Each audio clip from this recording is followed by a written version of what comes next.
Okay. Welcome back, everybody. We're continuing our reading of the February Enthusiast, Harley Davidson Enthusiast for 1941. We have a beautiful original paint 41 in front of us. And remember, this was a brand new motorcycle when this was in publication.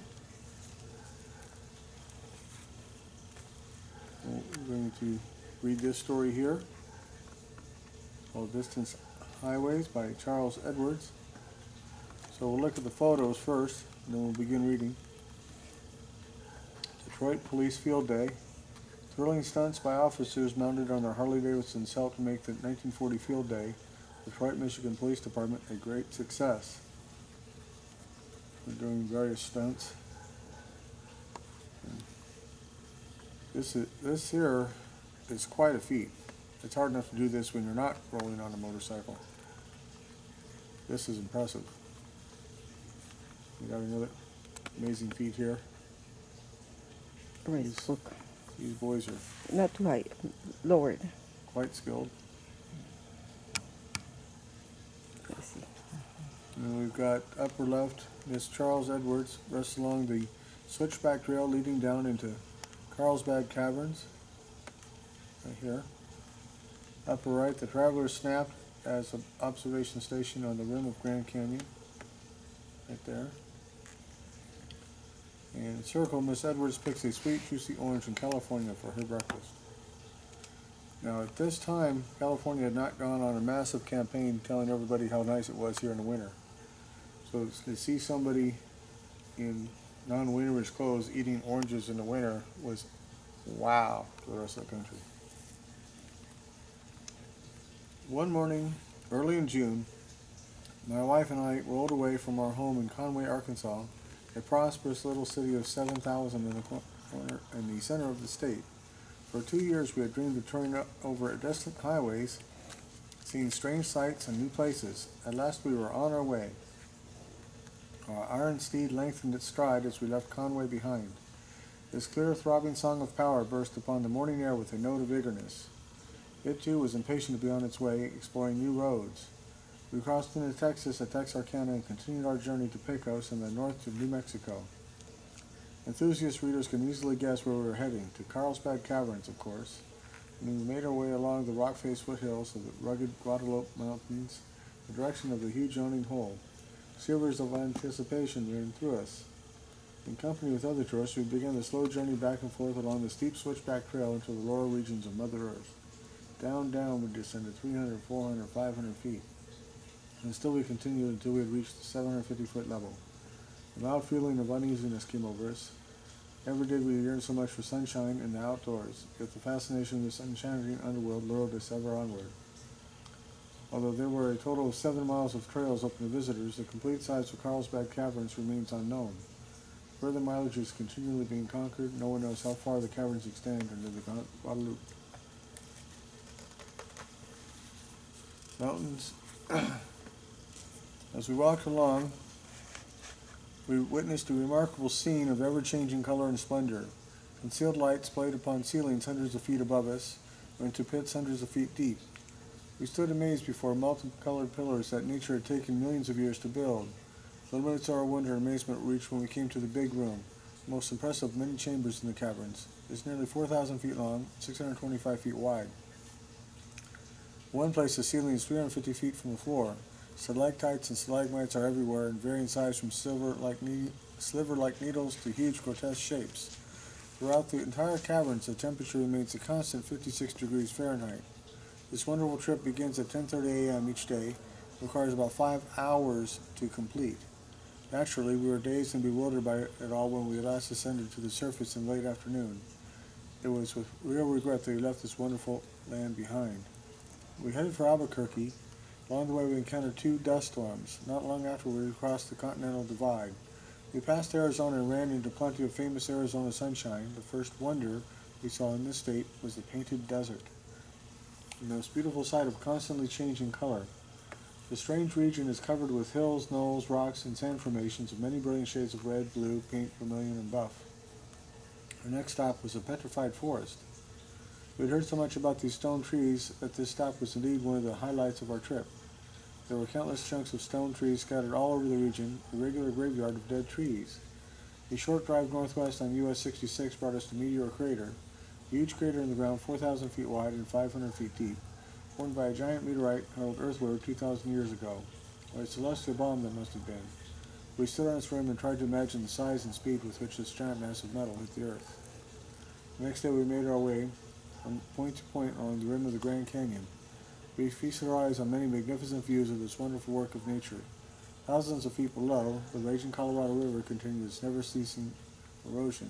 Through telescopes we viewed the oldest known rocks in the world and numerous locations where fossils millions of years old have been found. We read the interesting history of the Grand Canyon, a museum located on its rim. We realized more and more the insignificant part that man has played in the history of this earth in which we live. The next time we saw the Colorado River was at Boulder Dam. For a small fee of 25 cents, we were taken on a tour through this marvel of modern engineering, the mightiest creation of man's ingenuity. The dam is 724 feet high, 45 feet wide at the top, and 660 feet wide at the base.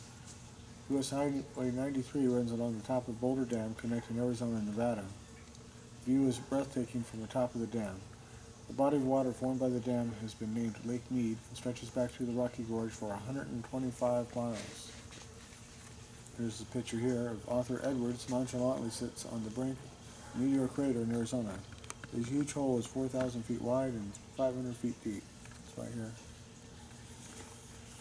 In this picture here, it says, looking down on the powerhouse from atop Boulder Dam, approximately $70 million was spent on this huge project in harnessing the mighty Colorado River.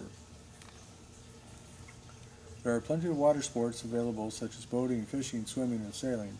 It seems strange indeed to see this cool body of water in the midst of desert heat and canyon walls. On our tour inside the power plant, we saw generators weighing close to 200 tons and steel pipes 20 feet in diameter, much other equipment all built on the same huge scale. Boulder Dam is indeed a monument to man's engineering skill. Harley Davidson, impatient to be on the go again, took to the highway eagerly as we headed into the general direction of California. When we arrived on the coast, we were kept busy every waking minute. In Beverly Hills, we were very thrilled to get glimpses of screen stars Gene Raymond, Fred Astaire, Maureen O'Sullivan, and Louise Rainier. We attended a show at Grauman's Chinese Theater and saw all the handprints and the footprints in the concrete outside the theater. From Long Beach, we took a wonderful boat trip to Santa Catalina Island. Later, we made a tour of the Long Beach amusements and then headed down the coast to San Diego and Tijuana, Mexico. After a short stop for souvenirs, we motorcycled leisurely up to Los Angeles. We rode up the mountains to Mount Wilson Observatory in hope of viewing all the scientific instruments, but we were permitted to see only one telescope. We did, however, hear a very interesting lecture. From Los Angeles, we took the coast highway to San Francisco, city of the Golden Gate. The first night we ate in Chinatown, our first Chinese food. From San Francisco Bay Bridge, we could see Alcatraz, and dinner looked gloomy and forbidding. Next, we rode off the Bay Bridge at Treasure Island and enjoyed the exposition. From California, we went into the mountains crossing Nevada. The scenery was exceptionally pretty, with the tops of the mountains covered with snow. The first thing we did when we arrived in Salt Lake was go for a swim. Was it salty? Then we visited the beautiful Mormon temple. Then we hit the trail across southern Wyoming, the Continental Divide, and south into Colorado. Passing through Denver and Colorado, we came to Pikes Peak. Despite the very steep climb for quite a number of miles, we went to the top of the peak without a stop. Our sturdy Harley Davidson showed no signs of the strain nor of undue heat from this strenuous climb. Looking several thousand feet below through the falling snow, we saw lakes frozen over by the intense cold. On our trip down, we passed several snowbanks at least 10 feet deep. Reaching the plains below, we set out for Wichita to see some motorcycle races, which we knew were scheduled to take place. Unfortunately, rain prevented the program from being run off, so we started out on the last leg of our journey. The next day, we were home, having completed a most wonderful trip, touching 11 states and Mexico. Totaling the figures in my expense book, I found that our 19-day trip of 5,850 miles, our trusty Harley Davidson had consumed 107 gallons of gas at a cost of $23.62 and 20 quarts of oil at a cost of $4.91. This was an average of, on 23,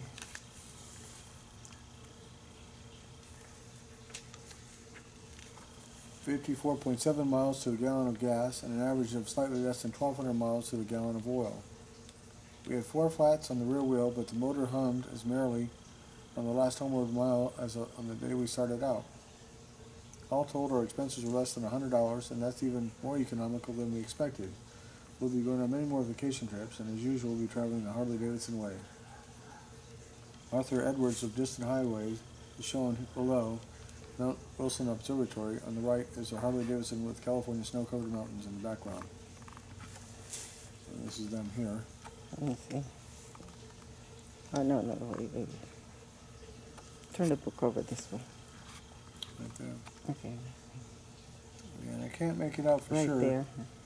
But he is on approximately 36 to 38 knucklehead.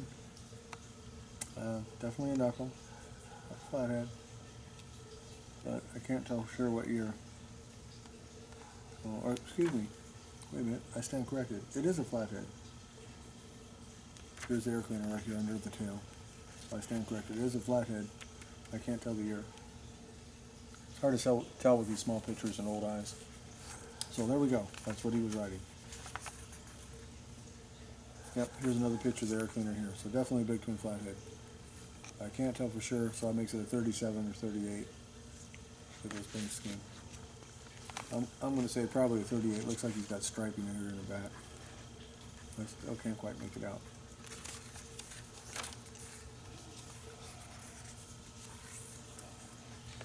So we're going to stop this now for another part, and we'll continue on the next one with reading this here from the mailbag.